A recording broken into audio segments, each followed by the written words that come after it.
উঠে পড়ো দাঁড়িয়ে দাঁড়িয়ে।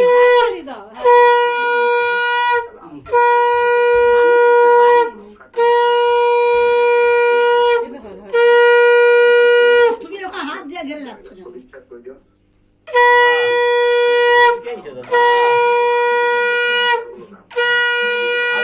দেদার আবার দেবো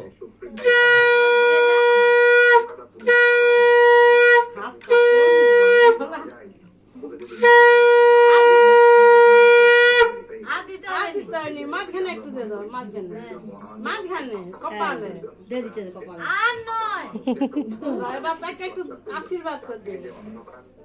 লে আরে সালাম তারপরে মামাকে নমো করে নাও, মামাকে নমো করে নাও। আমার ভালো করে পড়াশোনা করতে পারে আরে সালাম পায়ে হাত দিয়া, পায়ে হাত দিয়া। তার মা শিয়া গড় করেনি সেদিন শিয়া গড় করে দেখতে গেলে সে মণ্ডপে শিয়া পড়ে করবে। ও যা ঠাকুরের ভক্তি